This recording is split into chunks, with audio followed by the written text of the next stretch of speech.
I was in near Muir Woods, and there's that big tree ring sculpture Mhm. that I was always so impressed by the way it visualized time since I was a child. But I'm looking at it, made all these films on feminist history. I'm like, God, there's not one woman on that history. God damn it. I need to create a feminist history tree ring. It was like a Light bolt of bulb, yeah. lightning. And, I have two daughters. I like all this feminist work. And I was just obsessed. I was just, how am I going to do this? I've never done anything like this. And Hey, everybody, and welcome to this week's episode of Love, Loss, and Hallucinations. This week's guest I've actually known for quite a long time, and we'll get into that a little bit. But now we happen to come around to be in the same room today. But Tiffany Shlain. Tiffany has been honored by Newsweek as one of the women shaping the 21st century. She is a multidisciplinary artist, Emmy-nominated filmmaker, national best-selling author, and the founder of the Webby Awards, which, if you don't know what those are, it's sort of like the Oscars for the internet. Schlain's work explores ideas in feminism, philosophy, technology, neuroscience, and nature. Her work has been shown at the Museum of Modern Art and the Guggenheim Museum in New York, the Sundance Film Festival, and U.S. embassies around the globe.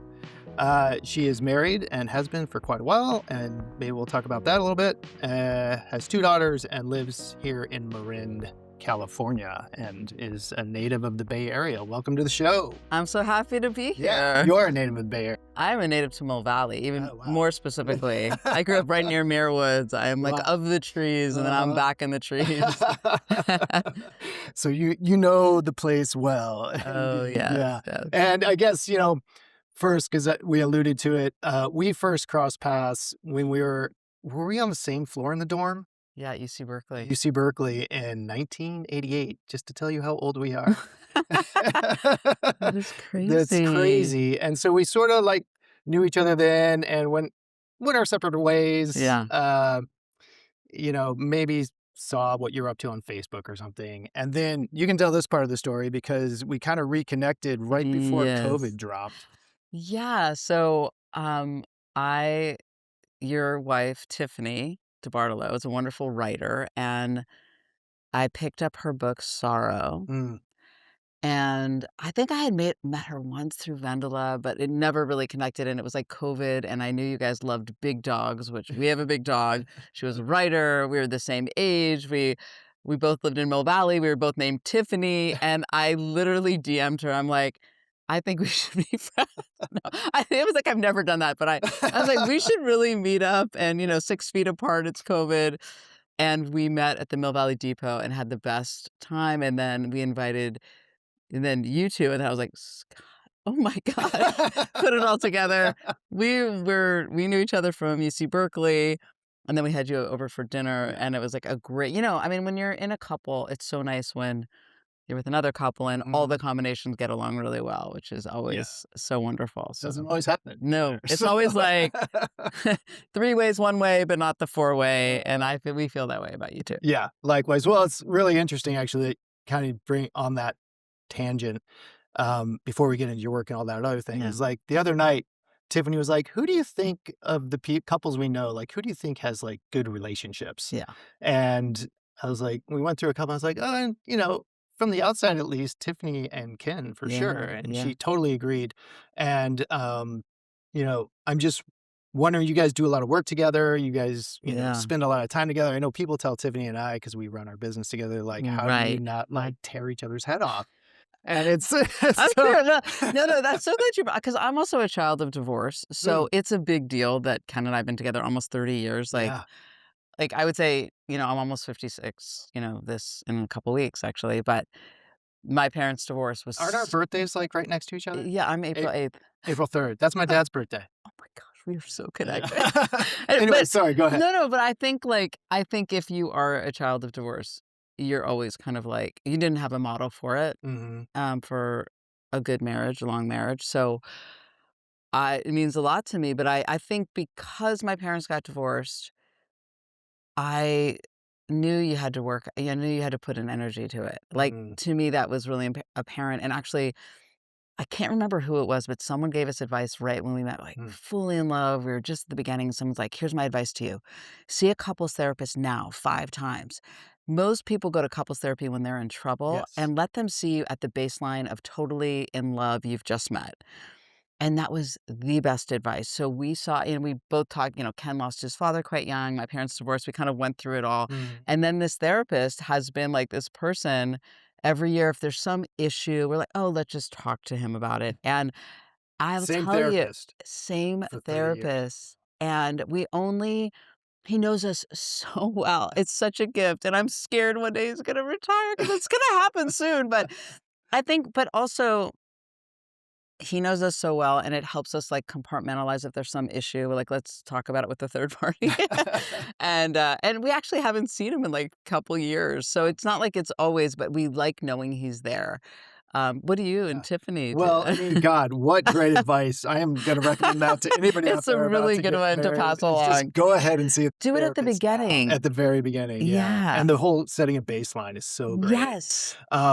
Well, we didn't, and we had, like, the full, like, head over heels, obsessed with each other, Yeah. that initial, like, love infatuation, and that actually lasted, like, the full, like, 7 years, and then kinda get into that 7-year Yeah. weirdness, something switches, and it was, like, 2 years after we actually got married, and so that's when we finally ended up seeing a therapist, and, uh, you know, uh, people who've listened to this before know that we almost got divorced, Mm. and, there was, like, a 3-year really rocky period there that, there's therapy and going off on vision quests and going to Mm. Peru to do ayahuasca and all sorts of How long have you 2 been together now? we just celebrated 25 years married and 30 years together. Wow. Oh, that's Nice. I mean, listen, it's more of our lives have now been together I than know. without, which I Isn't think that is and they say like, when you're with someone, whoever you're with, you slowly become, I mean, you're both mm, becoming each other. And,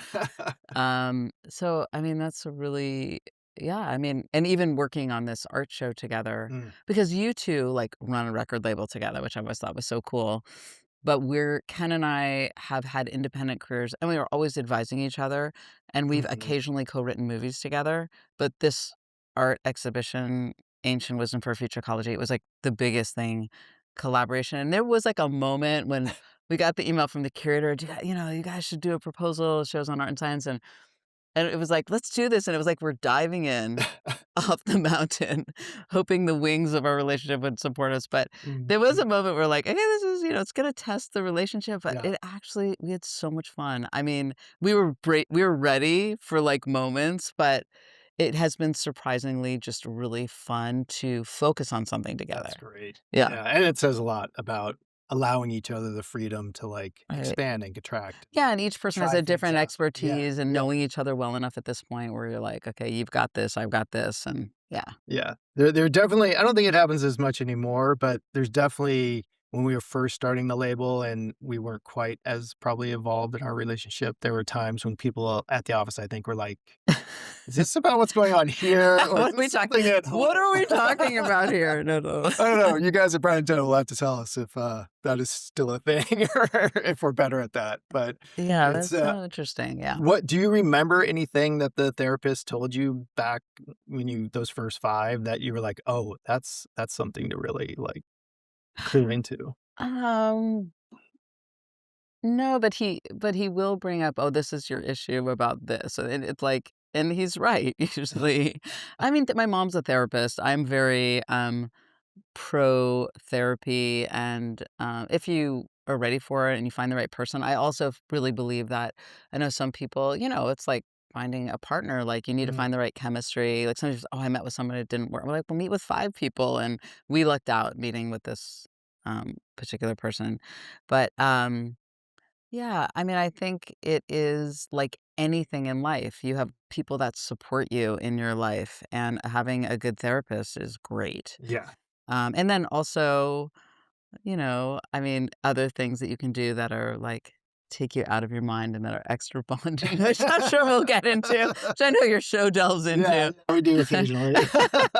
But I mean, I think, yeah, I feel really lucky. I mean, I know how much of it is luck Mm, also, and yeah, a hunch and work and work. work. I mean, I anything that is important and that is meaningful takes work Mhm. and giving attention to it. And we always, always have a date night on Saturday night. Even we had little kids, and I know most of our friends that had kids did not do that, but that was Mhm. like sacrosanct. Like, and we would go up to go somewhere just for one Yeah. night, just to remember who we That's were so together. key. Yeah. Yeah. So, yeah, Not it's easy, but key. key. Yeah. Is there anything like from when you first got married? And I know you and Ken, I think, got married pretty fast after you met, Yes. right? Yes. Like within a year or a Yeah. year It's later. pretty quick. That's Yeah. pretty quick. Yeah. It was a love at first sight situation. We he was a young professor and had like three different people had given him my father's book, Art Mm. and Physics. Mhm. And he was, an artist and a scientist, and he, it so spoke to him. And that was in the 80s. Like, not very many people were writing about that. Or maybe it was, when did my dad's book come out? 92. Anyways, late 80s. And then he moved to become a professor at UC Berkeley. I Mhm. like to say after I graduated. Always make that clear. People are like, "Oh, you went to Cal and Ken taught at Cal." I'm like, "Yeah, there was no connection there." Um, and so I went to hear my dad speak at a book reading Mhm. at a gallery in North Beach, and I was with 10 of my best friends. And this, the way my dad tells it is this man walks up to him and is like, "Oh, Dr. Shlain, I'm a huge fan of your book. I'm a new professor at UC Berkeley. My name is Ken Goldberg, and I loved art and physics." And my dad's like, "Loves my book. Check. Goldberg Jewish. Check." He's like, "Have you met my daughter, Tiffany?" And he introduced us. There's like one other friend that takes credit for standing there Mhm. and doing the intro, and then we fell in love right there. So our first date, Both of you have felt that immediate. immediately. It was like my dad says it was like Velcro the whole night. So our first date was with my dad and 10 of my best How friends, cute. and we went to Bix, and we like which is where we go on our anniversary, and it was like very shtetl-like that my father introduced us, which is like an old school way of meeting your future husband. But, yeah, and so yeah, Well, and you also get the, father and friends thing out of the way immediately. Like, completely. instead of, like, 2 Completely. months down the line, like, "Oh, shit, here we go." No, no. It was all happened right there. So that was, yeah, and my father passed away almost 17 years ago, but Mhm. he was such an integral, and they were very close, and, integral part of the story. Like, at our wedding, he's like, "I wrote the book just to draw you 2 together," and, yeah. That's beautiful. Yeah. Well, Tiffany will often tell well, we both tell the story, but she tells it You're again. Tiffany. We have to get Her my Tiffany. You're Yeah, Tiffany. my Tiffany. Sometimes Scott texts me This thinking is it's his Tiffany. this is the downfall of Siri because I'm like, "Text Tiffany," and unless I say Tiffany and really, because this Tiffany that I'm talking to spells it with a Y at the end, and That my is Tiffany true. spells it with an IE. Right. So if I say Tiffany, it'll text my Tiffany and not We've had some funny yeah. moments, I have to say. But also, Tiffany, you're Tiffany, it was a very uncommon name for Mhm. our age. Mhm. Now there are more, but back then I never met another Tiffany my Mm. age. So Yeah. it's very exciting to have a friend named, like, I have 20 Jennifers in my life, but I don't have any other Yeah. Yeah. Tiffany's. So you know when you get the text from me, you're like, "Oh, Oh, is that Scott, for you me? really shouldn't have done that. You shouldn't have said it that way." Oh my god, yeah, crazy.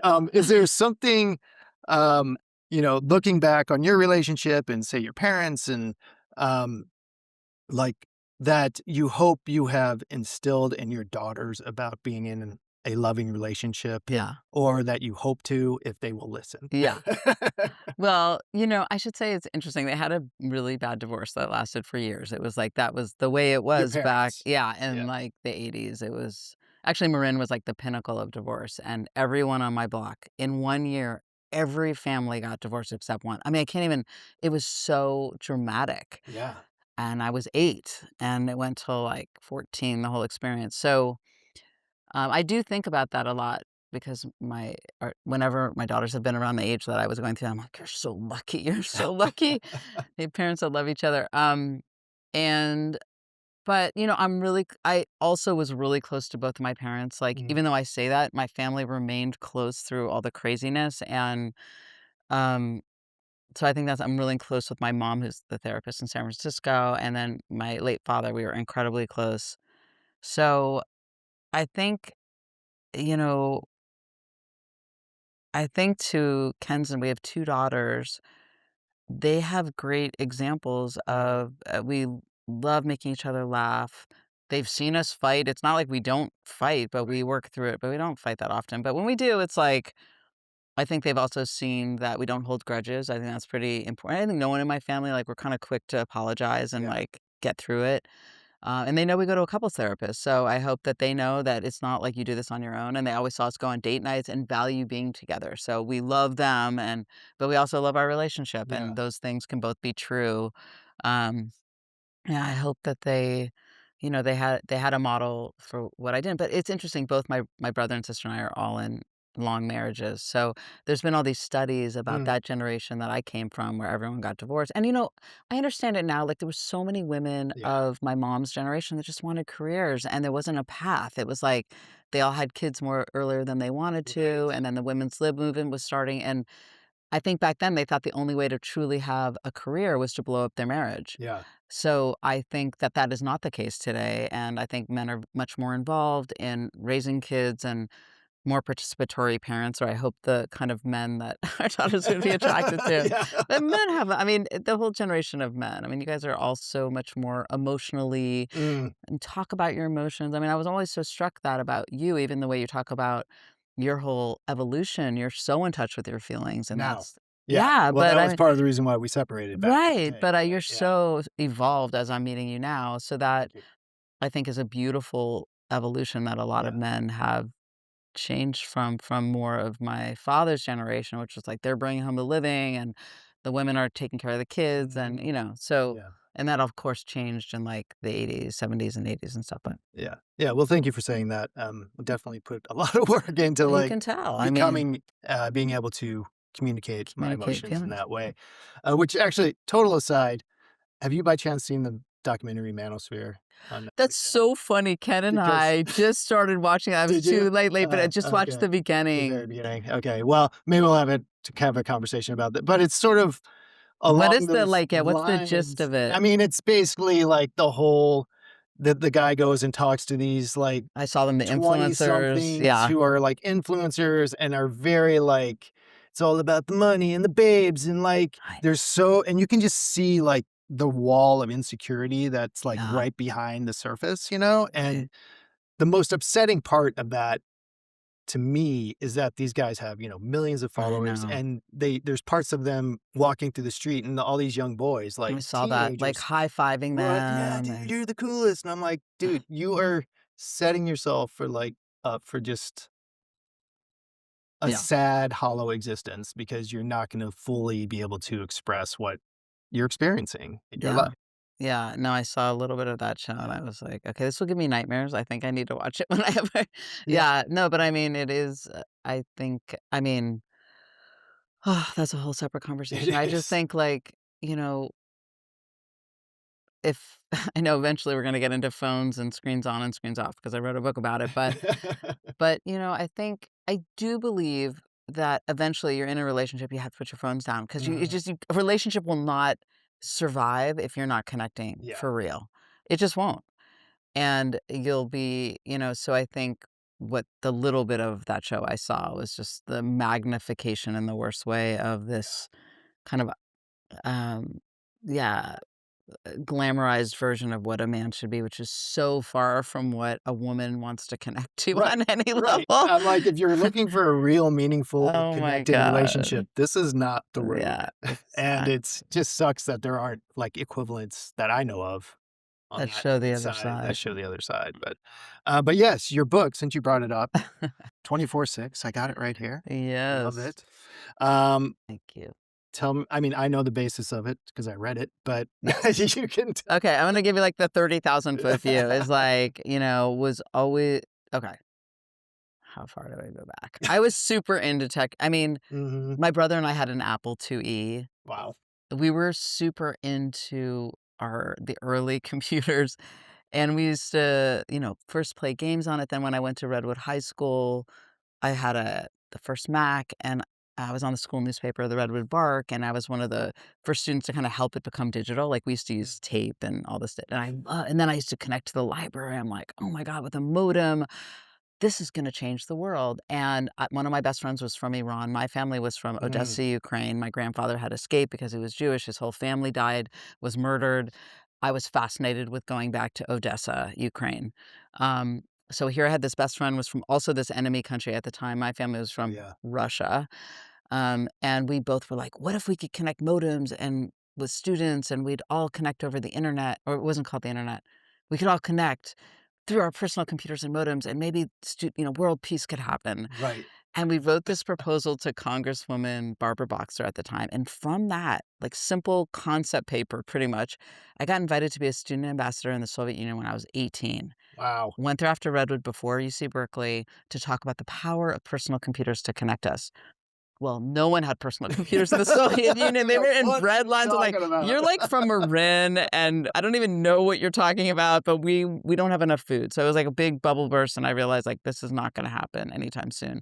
Once But you what a s great experience for someone your age at that time to, Oh, like, get comp outside of your the own bubble. bubble in that way. Totally, and it was such an eye opener on so many levels of the privileged life I had had in Mill Valley.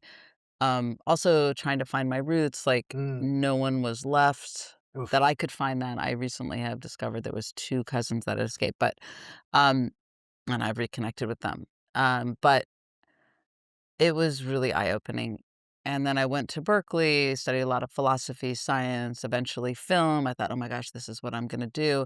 And then when I graduated from Cal, the way I paid for my films was working in technology because I was Mm. really good at tech, and at the time, the tech of the day was CD-ROMs, which is like, okay, What? what? What are CD-ROMs were these things in those? your computer before the web. Yeah. And I was working on a CD-ROM for Sting Wow. in '94.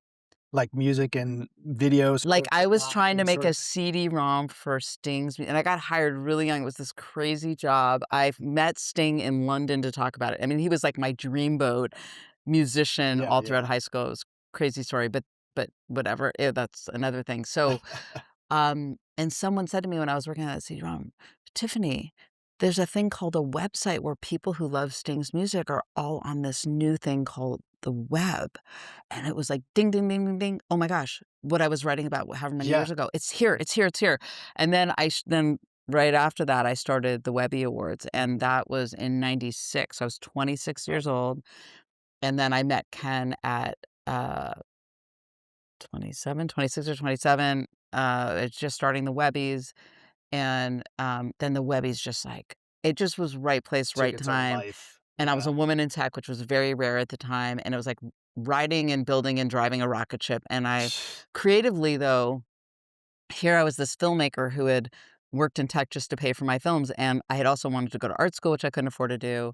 So I was like, "I'm gonna treat the Webbies like my art school," which Mm. I did. I made a lot of films, worked with a lot of artists, and I had a blast because if you were in your late 20s in San Mhm. Francisco in the '90s with budget to do crazy creative experimental shows, and I did for the Opera House, the Masonic. I had dancers rappelling from the buildings. I would always make a film that kind of introduced how technology was changing our lives. And that was like before all the corporations came in and said, "Ooh, money, money, Still very money." Wild West. Wild West. It was before they're all like, "Let's mind their eyeballs and their attention."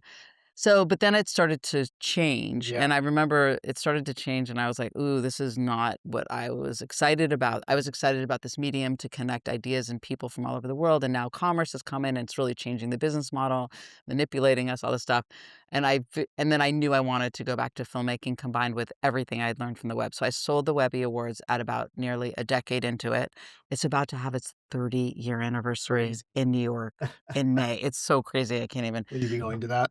I think I will be Yeah. going to. I think Yeah. it's time. I'm like, I'm ready to go You back. ready to show It was a long it? time. I was like, I don't need to go to that again. And now I'm like, yeah, it's time. I want to go to the 30 year and bring Yeah. my daughter and show her it. That's Um, cool. but so then I'm still like, so now I sold the Webby Awards, and then and I'm going back to filmmaking, making documentaries and films about all the subjects you mentioned, feminism, neuroscience, all the stuff in technology. And then the iPhone came out. Now, the iPhone, I think, was a key moment, which was Yeah. like 2005, because it used to be you could be on the web, but then you would go to the beach and you would go out and you weren't taking it with you. But the moment the iPhone allowed you to bring this technology with you, it started just completely changing our brains. Yeah, I think there's studies when the more smartphones in I think 2011 is Yes. when things really start to like I could see that when well, Yeah. 2005 was the first iPhone, but then I think the pervasiveness of everyone Yeah. having one, that's probably what it was. Yeah. And then it was like, "Oh, I do not like the way I'm not able to feel present Mhm. anymore," and I was feeling so distracted, and I this thing I had been advocating for had just taken such a turn that I didn't want, even though I still love using it, but I saw this kind of dark side to it, and it was right around the time that, my father was diagnosed with brain cancer, Mm. and I started when I'd visit him, I would turn off my phone for the couple hours I was with him, and then he died, and our Ken's and our daughter was born. It was like one of those wake-up calls. I was like, "Oh my gosh, we could die at any day. Like, what are we doing here with this precious wildlife that we have?" Mm. Yeah. And, Ken grew up doing Shabbat, which is a Jewish ritual day of rest, and I never had. We're Jewish, we've never been religious, we're more cultural Jews. So it was, like, very clear, like, I wanted to we do Shabbat and turn off our phones. So now we had one daughter, Odessa, who was 6, and we named her Odessa because my family's from Odessa. Bluma, who was just born. I turned off our phones. It was the most incredible reset I had ever felt. I Mm. was like, how simple this ancient practice." I actually think it's the most beautiful idea of my people, the Jewish people, and like meditation and yoga, it is this ancient practice that we've never needed more. So we did it once, we did it the next week, next week, next week, and And you're just doing it for one day, we did it for one day, so basically? Friday Yeah. night to Saturday night. So you Okay. you and Yeah. Tiffany have come over for Yeah. a Shabbat. We Yeah. have a nice meal that's always like a special meal with friends and family. Screens go off, and then usually Saturday, I'm doing journaling. We're on Mount Tam, I'm in the trees, Beautiful. very reflective, chill day. Um, Yeah, eh I was actually texting her on Saturday this last week, and I was like, oh, yeah, I'm not "Oh, gonna by the way, I realize you're not getting this." I know. People always forget. I've kinda trained most people, but everyone's like, "Oh, yeah, you're not gonna see it."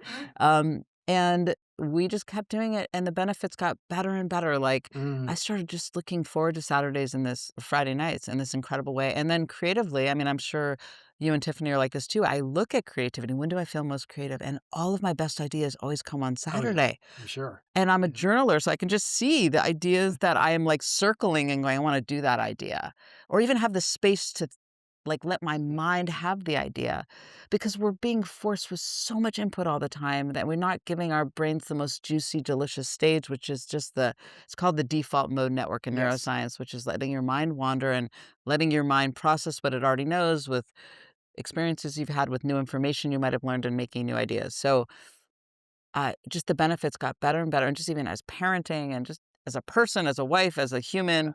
Well, it goes back to, like, making the relationship more full with both your husband and your Exactly, you're kids, paying right? attention. It's Yeah. our most valuable, Yeah. generous gift is attention. So, um, so as we were nearing like 10 years of doing it, I was like, I've gotta share this. Yeah. And I always thought my first book, it's actually the book I'm working on now, which is kind of about making things happen because that's the book I really want to share with just now that I've done so many different things, I want to share like Yeah. kind of my process for doing that. But I was like, I have to write this book. It's urgent because the more I'd done this, we called it Tech Shabbat. We call it Tech Shabbat. The more addicted everyone around us got. And Right. actually, I just got an invite from the Roxy Theater in the city that they're doing an anniversary screening of the body Invasion of the Body Snatchers from the 70s. And I just feels like, everyone's just, like, slowly looking at their Yeah. screens, slowly getting the invasion of the brain snatchers, Yeah. and I thought, "I have to share this. Anyone can do this." Like, it doesn't need to be from a religious perspective, like, a day of rest, what a beautiful idea, and Yeah. there's this Jewish philosopher, Abraham Heschel, that calls it a temple in time. You need to build a Mm. temple in time, and you can do it from anywhere. So, usually the temple of time, it starts with a beautiful meal at our home, and then involves going into nature. So, then I wrote 24/6 when we were nearing a decade, and now we're almost at, like, I think 16 years Yeah, of doing 16 it. years or something, yeah. Yeah. Yeah, and it is so, we had, do you know Kristen Rosen? No. She writes a lot about tech, and Mm. she knew who you were, Mm. but she was on a previous episode Okay, I need to and meet her. taught yeah, yeah, and, and as she was pointing out, it's not just, like, the connecting to people that we're losing, it's also, as you said, like, that's when you have your most creative ideas, but it's also, like, there's something that we're losing just by not allowing ourselves to be bored, by Yeah. not allowing ourselves to learn to write by hand, like, Uh, that has a whole brain Oh, function writing by hand, is a I'm a huge thing. big Yeah. it slows you down actually, and it Mhm. helps you think deeply. Yeah. And I'm always carrying a notepad with me, and I love going to a talk, and I'm just writing, and there's so much research that, first of all, if you write things you wanna make happen in your life, they will happen more. If you wanna Mhm. learn things or remember something and synthesize, you're hearing, like, somebody say, like, 10 minutes, but you write the one-line idea, like, you're forcing your mind, you're not forcing it, you're just distilling it, and then you're gonna remember that idea. So, there's so much research about writing with your hand. So, Mm. I'm a big proponent of journaling, and I mean, it's such an old technology, but, so many of my ideas, and I've moved into physical art the last 5 years, and I'm not only writing text, but I'm sketching things out just by hand, Yeah. and I think that's been so interesting about in my own mind of my own career is I started in the trees, then I moved to technologies, now I'm back to the trees and writing with my hand, and I'm sanding wood, and I'm using a pyrography tool. I've gone back to these very ancient tools, which is really fun. Yeah. Well, and I definitely wanna get into the dendrochronology Yeah. art that you're Good. creating. But before we do that, I do wanna just loop back and touch on, you mentioned your father and, um, that I know from research and that sort of thing, like, as you said, he died a couple days before your daughter was born, Yeah. and, I was that the first kinda really big loss in your Yeah. life? And so, obviously, you've already alluded to, like, it seems to me, and correct me if I'm wrong, but it immediately taught you, like, "Oh my god, like, we could die at any second. Yes. We gotta, like, wake up and take these tech Shabbat days," for one. But I'm just wondering that did that loss, like, you know, what was that like for you? How did you get Mm. through that? I mean, Ken was really worried. He'll say later Mhm. because we talked every day, my dad and I, Mhm. and a lot of people that meet me, I have his last name, which is so great because my sister changed her last name, but so many people, like, "You're Leonard Shlain's daughter," like, it's such Uh, an aha moment for them because it's an unusual last name, like, we're the only Shlains I know, and there's no C in it, and, he and I were incredibly close. We spoke at the same conferences. mm. He was co-writing this movie with me that I was just started working on called Connected, which is my feature documentary that started to look at the connectedness of ideas and the earth and a little bit about psychedelics. And there was a whole bunch of connectedness of everything. And he was a co-writer, and then he got brain cancer. And then it became a film about the connectedness of the world and me losing my one of my Wow. biggest connections. And that film, I think ultimately, so I was working on it, and I was really having a lot of I was I was writing it as, like, an intellectual film, and I remember this story editor, and then my father got diagnosed, and my story editor was like, and at that point, I had never been in one of my own films. I usually hired narrators, worked with Yeah. Harrison Ford, or, like, British narrators that would be, like, the voice of God in a Gotta have kind a of British narrator on a well, because documentary. a lot of my films are kind of playing with the narrator, like, Yeah. literally playing with that concept of Mhm. the authoritative narrator and then messing with it. So having them make mistakes and say unusual things. So that has been a Mm. filmmaking style that I've had for a long time. So I would deliberately have these kind of voices of God. And I remember being in a story meeting and I was going through, I had a new, it was new baby. I'm usually breastfeeding with my crew and like this meeting. And she's like, "You got to put yourself in the movie." And I was like, "No." Oh. But then it was a big breakthrough for me Mm. because it was very cathartic. So suddenly my writing team, which was four people, I love writing collaboratively. I love it. I love being like wrestling with ideas and Mhm. distilling and making humor lines and complicated lines like really simple. And, it was very cathartic. So for then another year and a half, I worked with the writing team about how to get that story in, which made me have to talk about it Yeah. and visualize my grief. And there's one scene in the movie, so the film premiered at Sundance in 2011, and I'm thinking about re-releasing it soon. But there's one, when you asked me what was that like for you, I made this like 40-second montage of like a glass building collapsing, a flower dying, a wave, a person getting tumbled Mm. in a wave. Like, I, I would need to show that to you to show you how crushing it was for me because Mm. he was like, I remember once actually this was not it was not a psychedelic trip, but it was like like a reading of some sort, and she said, "You and your dad were best friends in another life." I don't know if I believe in another life, but that made sense to me and Yeah, just like and it's comforting. yeah, my dad and I were very we had a lot of similarities, we enjoyed each other so Mm. much. We enjoyed talking to each other so much. And I enjoy talking to Ken so much, and I enjoy talking to my sister. Like, we have a lot of, like, sessions where we're like, "This would be like talking to dad." But we just enjoyed each other so much. So that was a it was it was, it was very hard. I was gonna say devastating, but then I also had this new life in front of me, and I felt like she was part of him now, and it was my responsibility to kinda live life to the fullest, which is how he Mm. lived, and Mhm. he's so with me. I mean, I think anyone that has lost someone and Ken lost his father really young at, like, 21, so Wow. that was, like, a deep part of his life, but then they're with you in this totally different way. I mean, he's with Yeah. me all the time. I mean, first of all, almost every day, and maybe, like, 5 times a week, someone either writes to me, tweets about or, like, posts something about my dad's Wow. work, or comes up to me and says, "Are you Leonard Shlain's daughter?" Like, it happened 4 times this week, and I'm always smiling because it's like, Yeah. "Oh, hi, dad." What a lovely I mean, I was talking to my daughter's high school principal yesterday, and our daughter has a different last name than mine. oh, So wow. she's Bluma Goldberg. She has Ken's last Mhm. name. And at the end of the call, he was like, "I just want to tell you, your father's books were life changing for me." And I was like, "Oh my God, this is so unexpected." So I feel like he's with me in all these ways. And I am often like the political situation in this country. I would just be like, "Dad, can you believe what's happening?" Like, I talk to him like, Yeah. can you believe this? Like, he would have as he was dying, Obama was just ascending. He was so It all excited about seems the so hopeful. progress. I'm glad he didn't see what's going on.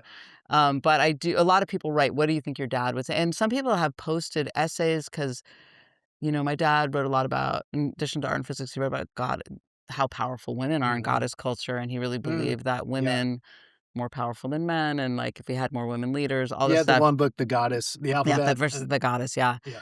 So, I mean, I we are in a moment where there's a lot of, male leaders leading us through a lot of devastating situations. So, um, anyway, so it was hard. I think making that film was very cathartic, and I think he's with me in a million ways now that he's just totally a Yeah. part of Wow. the air I breathe. Well, yeah, it sounds like and what that's kind of magical in its own way, right? Yeah. But, it just taking a moment to recognize, like, how hard it must have been to, like, weave that into the film so fresh, so right Oh afterward, my but god. also, like, But I dealt with it. in a culture that we just, we don't talk about it, we don't share it, we Yeah. don't put it out there into the world, so, in a way, I mean, what a Yeah. perfectly wonderful gift of timing that was. It really was, and when people so the film kinda goes back and forth from Peter Coyote narrating in the voice of God, and then me narrating, and sometimes straight to camera, the beginning and the end of the film, which was also a really powerful moment for me as an artist because I'm like, "Why am I writing these lines and having a guy read them?" Mm, Even if I'm messing with the narrator authoritative voice, why am I giving that voice away? And after that, I narrated all my own movies. So it was a real feminist moment for me. Like, even though yeah, I was playing with the male narrator, if you see my films now, I usually come in, you know, at the very beginning to just let you know this is my perspective. mhm, This is like a personal perspective. I'm not trying to be a documentary that's showing you everybody's perspective because that no one can do that actually. I'm coming at the beginning and then I do the film and I usually come in the middle and then I come in at the end and that's it. Very little amounts, but I realized from that other film that that is owning my voice and my perspective, and it was very liberating to me because before then, documentaries are just they're usually trying to be so many things, and I yeah, found it, like, it's very clear for me now. I'm sharing my perspective on a subject. I'm interviewing lots of experts, but I don't have talking heads in my film, mm, and I'm usually the only, like, person you're seeing, and I'm taking you on a ride on the yeah, subject. yeah, yeah. Wow. Yes, and I've watched a number of them. Yeah. Now that makes sense probably, They yeah. are right, and Yeah. yeah, really always, like, engaging and, learning something and like making me think. So yeah, well done. Great. Thank you. Thank you. But also, one other thing, just going back to Yeah. Berkeley, UC Berkeley didn't have any film production. So I did, Mm, which I think was the best thing ever ultimately for me because it was such a good, like, liberal arts yeah. education. What You did you didn't study there? mass communications. Okay. Yeah. Oh my God, we missed it. Okay, we have to I'm sure we compare were in similar similar classes at classes. some point. Yeah. But it was, and then I went to NYU for this summer program to really use their equipment and learn Mm, how to make films. But came back to Berkeley, and I was mostly using, like, found footage from the anthropology department and city planning, the editing system, so if you look at my filmmaking style, I'm just like, "It's so collagey, and there's hardly any original footage," and I was like, "That was out of necessity, and thank God I didn't go to USC or NYU, and my yeah. films would have totally looked different and Totally more different. conventional Yeah, probably." yeah, yeah. Yeah, that's I feel like that's very similar to us starting the record label, like, we had no fucking clue, and we hadn't been taught the way you're Right. supposed to do it, so You just it figure it allowed out. us to figure it out, exactly. That's cool. Um, yeah, before we get to your latest art project, I do just wanna I went back and I watched your commencement speech at Berkeley in 2010, Yeah. and there's just because we were talking about your dad, there's a very sweet moment, and I know it was somewhat recent after he passed away Yeah, he within had a just year or passed it, something yeah, like that, yeah. and you say something to the effect of, how he would be proud of you or something like that, and your voice cracks, and it was just such a touching moment that I wanted to No, it's reflect funny. I that mean, to that you. just made me I thank you because it just brought tears to my eyes, and I actually, like, I look for moments that I really feel it because I say to you, he's with me all the time, but, like, I do I do miss him. I mean, it's Mm, like, I usually go to his grave. He's buried in this beautiful in green, Fernwood. I don't know if mhm. you've been there in Tennessee Valley Road, and he's buried amongst the wildflowers. There's Oh, no I know where tombstones. yeah, yeah, It's really and yeah. we have plots next to him, and but I do like having the feeling come up because I think it's like it's good to feel big emotions. I mean, I think that's what Mhm. movies can do. I think Mm, we're yes. a good movie or a good book can bring tears to your eyes, and I think we're moving so fast, and to feel the tears well up in my eyes felt good. So thank you for bringing that up Mm, because I do miss him. And I'm fortunate I talk to my mom all the time, and she's 80, going to be 86, and yeah, it's just I think yeah, just appreciate everyone that's in your life. yeah, yeah, and know that you can still talk to them You can because still totally whether they're whether they're there responding, you they're kinda know how there they'd or not, respond. like, even if it's only just your own brain, like, Mhm. making it seem like they're there, like, there's something powerful to that, and they can give guidance. Totally. Well, actually, I'll tell you one story that's connected, so I feel like I can talk about it, Okay. is that I used to see auras when I was a Mm. child, and he was fascinated with that, and he would always ask me about it because I saw, like, colors around everybody, Wow. and the way he would tell the story I think in the movie, we have him telling the story, that's Mhm. right. I have not seen that movie in so many years, but and I was, like, 4 or 5, and he was doing his thing, "What color is so and so?" And he was like, "What color am I?" And I'm like, "Huh, you've turned black. It's all black around you." Mm, And then he was diagnosed the first time with he was diagnosed with non-Hodgkin's lymphoma when I was very young, mm, and we thought he was gonna die then, and it was super intense because right after that, he found out, and then he kept asking me, "What color am I? What color am I?" He's doing all these experimental treatments, and then one day after a lot of experimental treatments, I was like, "Dad, it's magenta." And he went into remission, wow. and he told that story as That's a amazing. doctor who went through cancer, Yeah, because he and was a brain well, surgeon he was or a general surgeon, but he did brain surgery and okay. all kinds of surgery because he Yeah. was back then, you could do everything, now everyone's so specialized, but he used to tell that story, and then I stopped seeing auras completely. Do you have any idea why? Do you think it was I a think maybe there was so much pressure around it, I don't know from mm, that, but then I started seeing auras again when I'm on psychedelics. ah. They come right I'm like, "Oh my gosh, there they are. Hello again. Hello, my friend." Uh, And that is and I treat psychedelics like really it's some and I haven't done them actually in a long time. I'm kind mhm, of overdue, but I treat them with great respect mhm. and setting but I remember the first time I did them as a young adult, and saw the auras so completely, Wow. and it was amazing, Mm, I go for more kind of visual 'cause some things aren't as visual, Yeah.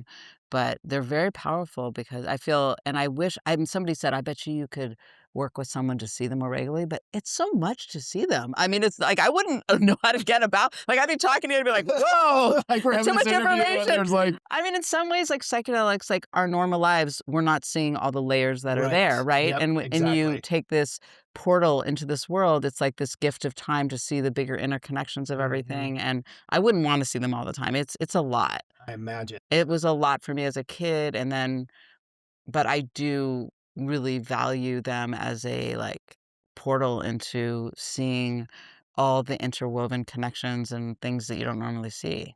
Well, if there ever comes a time when we happen to be on a journey in the same space, I'll be like, what's the aura going on over Wait, here? well, how to can I share, like, the oh, I don't know, but maybe you 2 acquired a couple pieces of art that is in a Oh, room, yeah, yeah, yeah, yeah, yeah. in a No, special yeah, room. there's a special room that a couple pieces of Tiffany's art are they lead into the room, so it's very appropriate.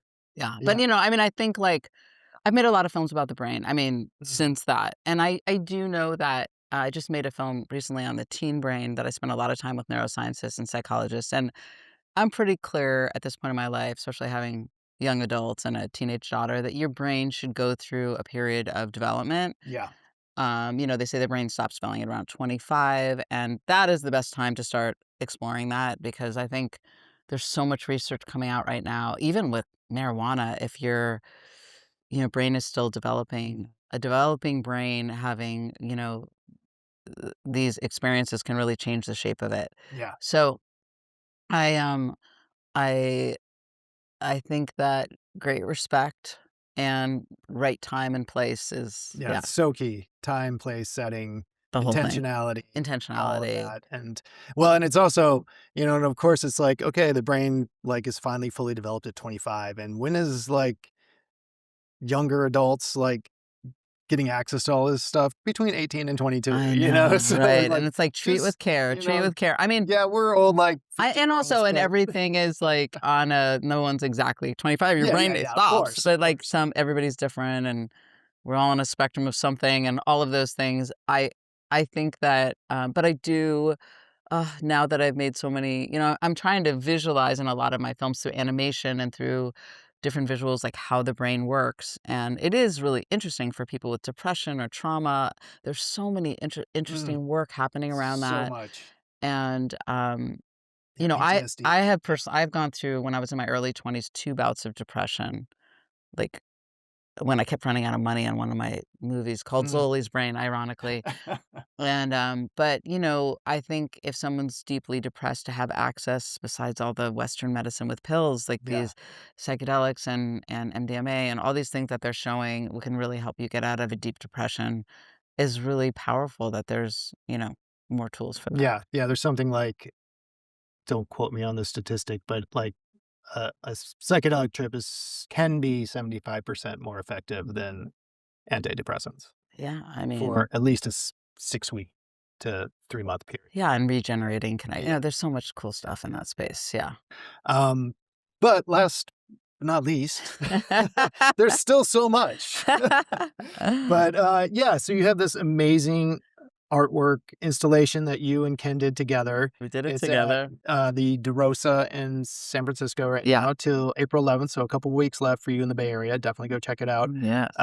It's big, it's cool, it involves burning things in wood.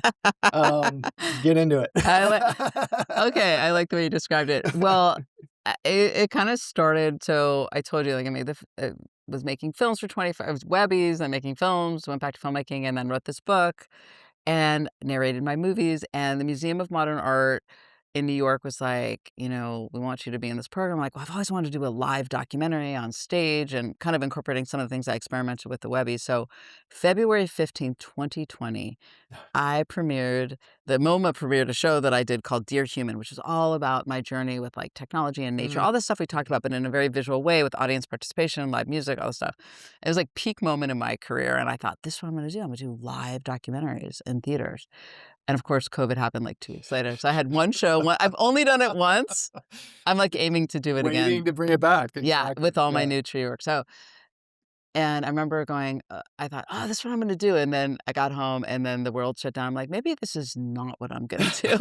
And then that's when I wrote to Tiffany. I'm like, "We got a dog." I started spending a lot of time in the trees, as Mhm, I had as a child, and we went to Muir Woods all the mhm. time and looking at the trees. Had they experienced a pandemic? What have they lived through? And I kept thinking about that, usually probably on my Shabbat when I had my best ideas. And then I remember I started pulling things down from the mountain and making art around them. I started making sculptures and then photographing them. And then I became artist in residence at the Ferry Building at Track 15. And I was in near Muir Woods, and there's that big tree ring sculpture Mhm. that I was always so impressed by the way it visualized time since I was a child. But I was looking at it and made all these films on feminist history. I'm like, God, there's not one woman on that history. God damn it. I need to create a feminist history tree ring. It was like a Light bolt of bulb, yeah. lightning. And, I have two daughters. I like all this feminist work.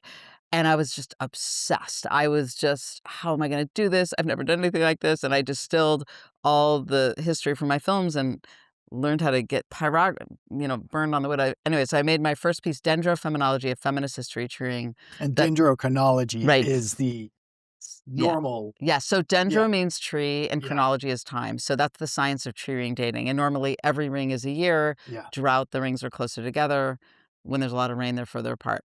So kind of playing with that because I pretended my tree was 1,000 years old. And then I was like, this sculpture needs to be on the National Mall Mm, in DC in front of that big phallic structure, yeah. which I got there and brought all these feminist groups together. And then it was in New York, in St. Louis. We just had a big event with Speaker Pelosi in San Francisco a couple weeks ago. And then we're taking it to Seneca Falls, where women got the right to vote, and then Texas for the midterms. Oh, wow. Yeah. Perfect. So So that's incorporated kind of into yeah, your but current exhibit too, exactly. right? Sorry. Yeah, Yeah. So yeah. I was working on all these, and then I tackled climate and all these other subjects on tree rings. And Ken was auspiciously working with MIT and Google on a tree ring census of LA. Wow. And which is like he does all these different cool projects, and he's working with his students at UC Berkeley and his robotics lab on this and AI. And we get this email from this curator, the Getty Pacific Standard Time Initiative. Their theme is Art and Science Collide, and you two are Art and Science Collide. You should do a Perfect. proposal. Yeah.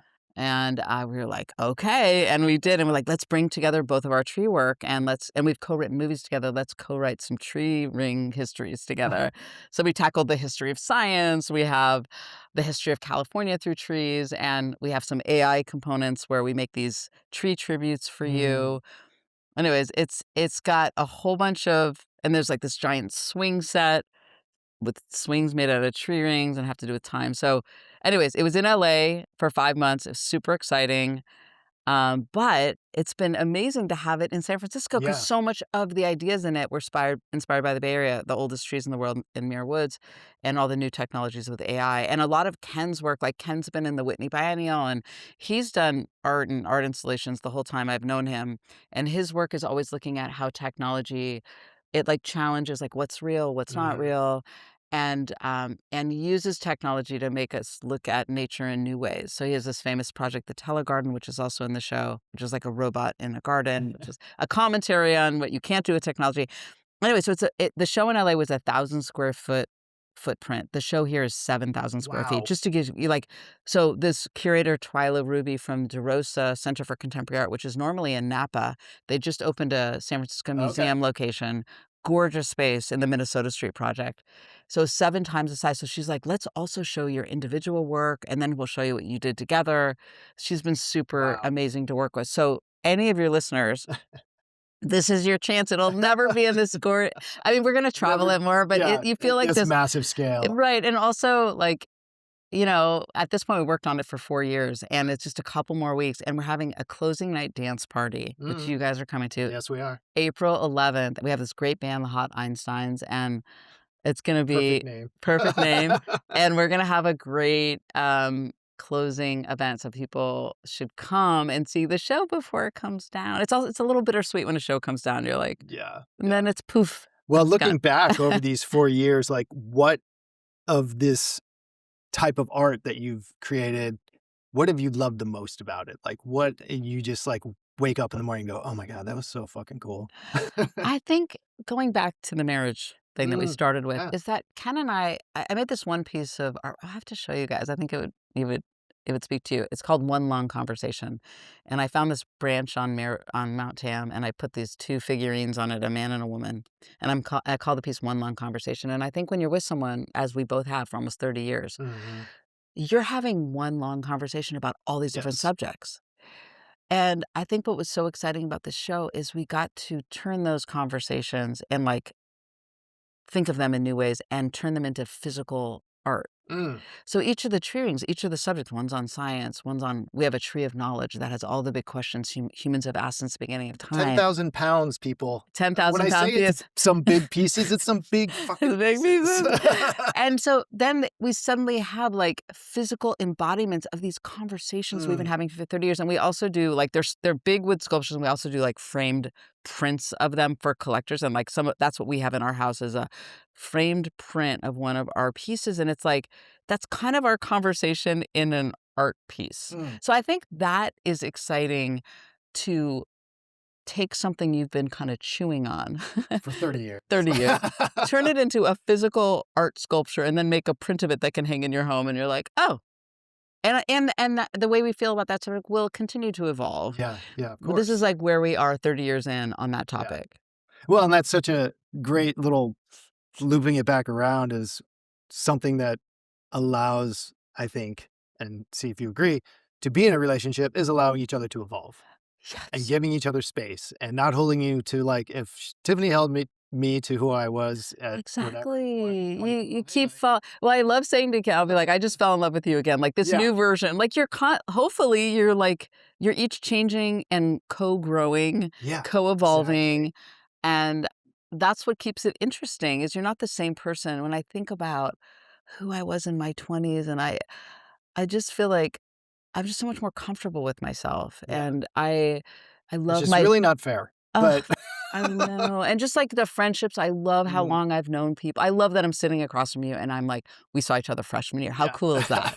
And I love the layers of getting older. Like, I love getting older. I think it's a beautiful thing, and, like, as Mm, I know mhm. because and I think because both Ken's and our fathers died way too young, like, it's a privilege to get older. Like, how great it is to have that layer of life and and the wisdom, like, I think you do forget things, but then you get this wisdom layer to that you've made room for by forgetting Yeah. some things, and Like then you get slow the wisdom or something. Yeah. yeah, and so I really like yeah, I enjoy getting older. Yeah. Me too, actually. Maybe not the aches, but everything else is pretty cool.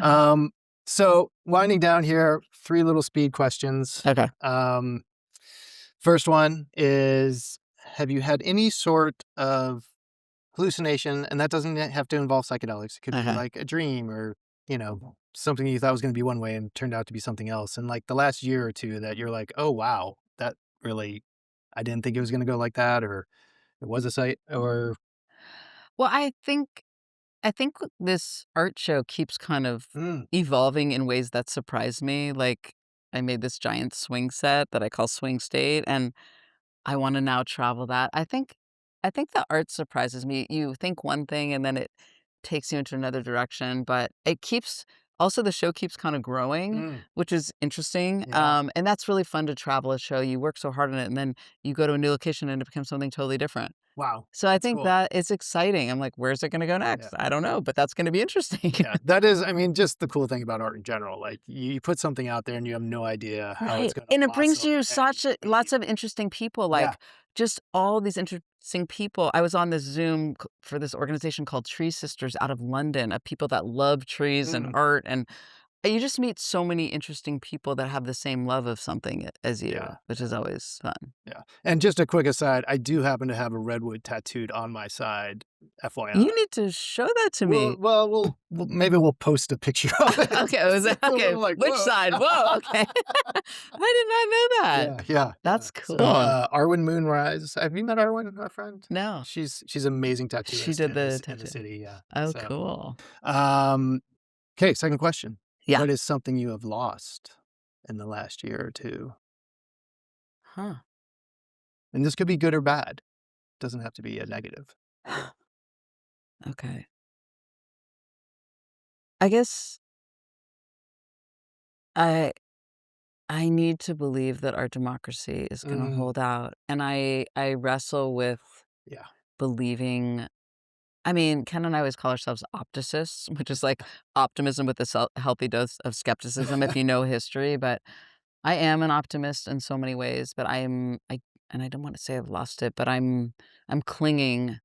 We're going to Texas in the midterms with my feminist history treeing, and I'm needing to believe that the midterms are gonna happen fairly, but I am losing some, like, I mean, if you study history, you know that sometimes it's 2 steps forward and 1 step back, but you're moving forward, but I think in the last couple of years, I'm just like, It feels like big it feels steps like it backwards. feels big, and I don't wanna say I've lost it, but I'm, like, It's teetering. teetering, Yeah. teetering. Yeah, I hear that. Um, Before we get to the last question, where can people find you and learn more about you? I know you have an amazing newsletter. Yeah, my newsletter, yeah, I've had it for now 30 years because it's as old as the Webbies, so called Breakfast at Tiffany's, and you can go to That's with a Y. Tiffany Shlain with a Y and no C in my last name, just tiffanyshlain.com, and you can sign up for that there, and then ancientwisdom.art, Okay, which you can find out about the show because we will be taking individual pieces and the whole show other places, so but very I cool. come to the dance party. Yeah, I think people need to you dance can more. dance with us. You can dance with We all we need will to all dance now. We need to we dance need to now. we need outlets, and there's all this research about dancing, Mhm. just so good for you, Yeah, and we need to do more things moving our body, not looking at our phones. word. Yeah. Totally. Is that word? Whatever. I'm glad you put that ending on there, Word. word. Okay. Last but not least, what are you loving right now? Wow, walking around Mill Valley is Mm, just like a floral, like yes. heaven. I mean, Spring, cherry blossoms, oh, just everything's going every off. Yeah. flower, it's like every turn is a new smell. I just looked at this apricot tree and I saw all the beginnings of all the apricots, so I love this time of year. It's just if you stop and look, Yeah. If you if you stop, stop put and down the look phone. and just look around you, everything is starting to Mhm. bloom, and it's just such an incredible time of year, so I think that's what I'm loving right now. Yeah. Oh, I love that. And just to put a little note on that, it just brings me back to my last guest who was a meditation teacher. And he was just talking about how there's so many, like, just in your body and the breath and the pulmonary and the skin all working together along with the earth and bringing the air and the flowers, like everything conspiring together, Yes. collaborating together to Mm. create this moment that if you look up and just take a It's breath all there. and see it, it just calms you. Well, I think that can link just a little bit, like we were talking about the portal of psychedelics is this Mm, whole other layer, yeah. but the layer right in front of us is gorgeous if you look at Mhm, it, and to, like, realize that any moment you can choose to look up and appreciate everything around you, and, it's a gift when you do. mhm. Yeah. Mic drop. Mic drop on that. We're done. Amazing, this was so much Awesome. Thank you, Tiffany. fun. Oh my I gosh. look forward to dancing with you Dancing and with me. Ken, and it's gonna be a good time, so everyone get there if you're in the Bay Area or fly in. Amazing. Why not? It's worth Why it. not? Worth it. Okay. Okay, cool. All right. Till next time. Thanks to all of you out there for listening. Again, if you live in the San Francisco Bay Area or nearby, definitely get to the DeRosa Gallery in San Francisco to check out Tiffany's exhibit. Well, Tiffany and Ken, her husband's exhibit, Ancient Wisdom for a Future Ecology, Trees, Time, and Technology. It is worth it. Next week's guest is Ellen Bader. She is a psychotherapist who is based in Boulder, Colorado, who's been practicing since 2003. You may know her from the Couples podcast, which she hosts with her husband, Jason Gaddis. And we will be talking about relational longevity, as well as attachment theories, and all sorts of fun relational love things. So that's going to be a good conversation, and I look forward to you joining us. In the meantime, if you like this episode, definitely give it a like or a share or follow, a comment, all those fun things. Thanks for tuning in.